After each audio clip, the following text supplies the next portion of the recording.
Alô galera, aqui é o professor Henrique, professor de Biologia, com mais uma aula de revisão para o Enem. O assunto de agora, espécies exóticas e invasoras. Primeiro vamos conceituar uma espécie exótica. O que é isso? A gente tem no Brasil algumas espécies nativas, espécies da nossa terra. O que é uma espécie exótica? É uma espécie que foi trazida de outro ambiente, da Europa, da Ásia, da Austrália, trouxeram essas espécies para cá. E aí, a partir do momento que essa espécie encontra condições favoráveis para se desenvolver, ela pode trazer alguns prejuízos para o meio ambiente, para a população, para as populações daqui. Vamos ver? Vamos discutir? Bora lá? Então aqui eu tenho um exemplo de uma cadeia alimentar. Uma planta servindo de alimento para um caramujo nativo, que serve de alimento para um peixinho, que serve de alimento para uma garça lá. Vamos trazer uma espécie nativa, uma espécie exótica, desculpa, de outro ambiente. Vamos trazer para cá quem? O caramujo africano, bicho ruim. Esse cara se adaptou muito bem ao ambiente brasileiro, se espalhou de uma forma muito agressiva. O que esse cara faz? Ele vai se alimentar do mesmo alimento que o caramujo nativo. Eles estão competindo por alimento. Com detalhe, ele se deu muito melhor que o caramujo nativo. Ele está ganhando essa competição. Se ele está ganhando a competição, a população do caramujo nativo está diminuindo. Se a população do caramujo nativo diminuiu, a população do peixe, o que vai acontecer com ela? Mas agora tem dois tipos de caramujo para o peixe se alimentar. Ele vai se alimentar do outro, ele não vai sofrer consequência. Tá aí um problema. Lembra que eu falei que o caramujo africano é bicho ruim? Esse cara é extremamente resistente. Esse peixinho aí não consegue comer ele. O que vai acontecer? Se a população de caramujo nativo diminuiu e ele não consegue comer o caramujo africano, a população dele também vai baixar. Se a população dele baixou, a população de garça também vai baixar. Então, olha o estrago que uma espécie exótica, invasora, pode causar no meio ambiente. Assim como o caramujo africano foi um problema no Brasil, por que ele foi trazido para o Brasil? Como opção na alimentação. Tinha um alimento muito requintado, que as pessoas gostavam demais, e que era muito caro, o escargot. Ele foi trazido como opção para esse escargot, como uma forma mais barata. Só que ele pode passar muitas outras doenças, como a esquistossomose, que é um assunto muito importante também, que a gente não vai tratar agora.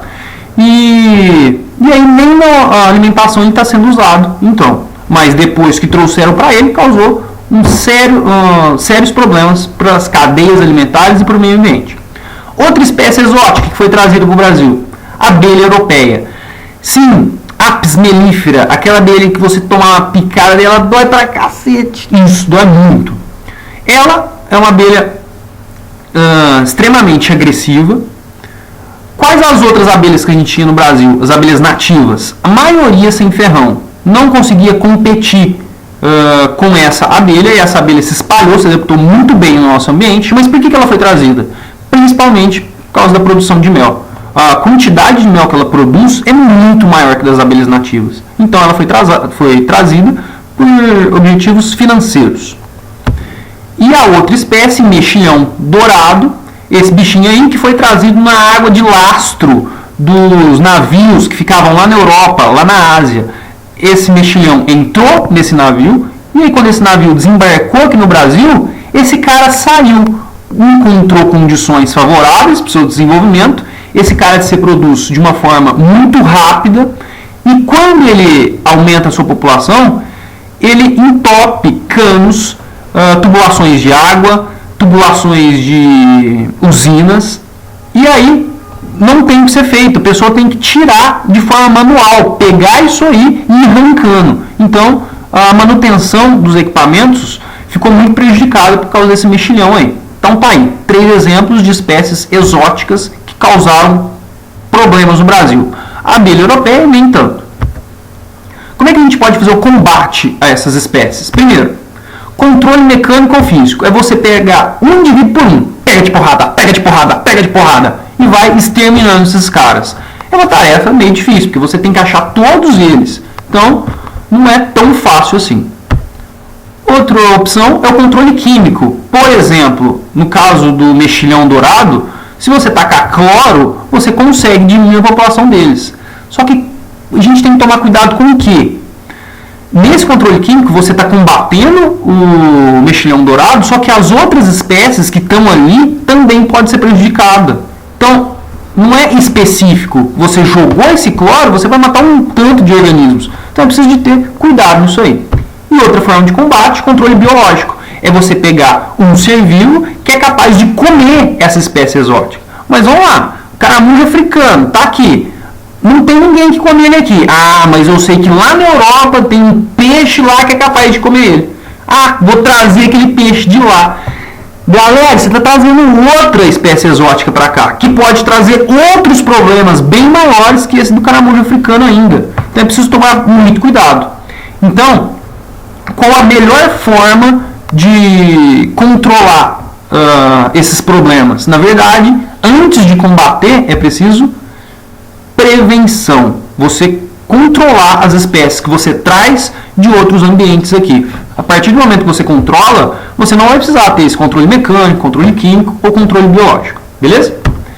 Questãozinha daí em 2013. Vamos lá. Apesar de belos e impressionantes, corais exóticos encontrados na Ilha Grande podem ser uma ameaça ao equilíbrio dos ecossistemas do litoral do Rio de Janeiro. Então, espécie exótica de outro ambiente. Originário do Oceano Pacífico, esses organismos foram trazidos por plataformas de petróleo e outras embarcações, provavelmente na década de 1980. E disputam com as espécies nativas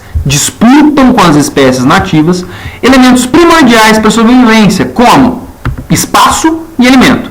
Então está aqui uma espécie exótica disputando com espécies nativas alimento e espaço. Organismos invasores são a segunda maior causa de perda de biodiversidade, superados somente pela destruição direta de habitats pela ação do homem. As populações de espécies invasoras crescem indefinitivamente e ocupam o espaço de organismos nativos. Beleza. As populações de espécies invasoras crescem bastante por terem a vantagem de, olhando a questão, as alternativas, não apresentarem genes deletérios no seu pool gênico, nem falando de gene aqui. B de bola, não possuírem parasitas e predadores naturais presentes no ambiente exótico. Opa! Esses caras, como exemplo o caramujo africano, possuem parasitas e predadores que podem controlar a população deles? Não, por isso que eles estão se espalhando, se produzindo de maneira tão rápida. Então, resposta B de bola. Poderia até confundir com a alternativa D, apresentarem capacidade de consumir toda a variedade de alimentos disponibilizados no ambiente exótico. Sim, se os caras comem demais, sua população vai aumentar. Só que se eu tivesse alguém para controlar, algum predador para controlar essa população, ela não ia crescer tanto. Então, o principal problema aqui, não possuírem parasitas e predadores naturais presentes no ambiente exótico. Beleza?